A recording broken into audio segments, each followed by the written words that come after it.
Meski Ramadan tahun ini dilaksanakan di tengah wabah pandemi virus COVID-19 dan banyak masyarakat yang mengalami kesulitan ekonomi akibat terdampak wabah virus tersebut.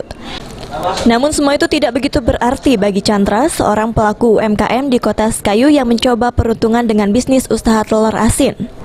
Chandra yang sudah hampir 10 tahun menjalankan usaha telur asin, awalnya tidak pernah mengeluarkan akan naik turun usahanya. Dan di bulan suci Ramadan, permintaan terhadap telur asin kepadanya meningkat drastis hingga 300%. Menurut Chandra, jika di hari biasa dia hanya mampu menjual telur asin di kisaran 100 butir dalam perharinya. Namun di bulan Ramadan ini pesanan telur asin kepadanya meningkat. Hingga akhirnya dirinya pun kewalahan untuk memenuhi kebutuhan telur asin di sekitar Sekayu selama bulan Ramadan ini.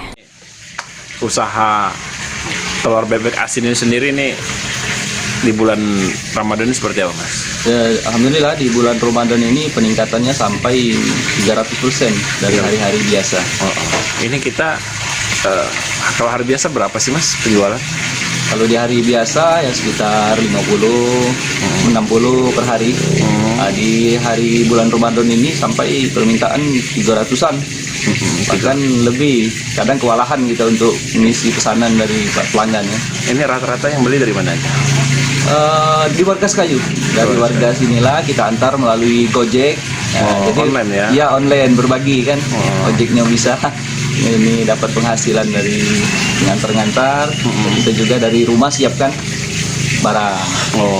Jadi tidak langsung lempar ke pasar ya, Mas, ya, enggak ya? Dari online aja ya, dari promosi media sosial atau gimana? Iya, sementara kita belum masuk ke pasar. Ini potensi pasar perlu juga untuk kedepannya kita ini lagi kan.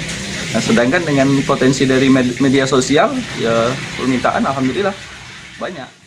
Selama masa pandemi ini, Chandra mengaku memasarkan telur asinnya hanya melalui media sosial saja dan mengantarkannya menggunakan jasa ojek online yang ada di Kota Sekayu.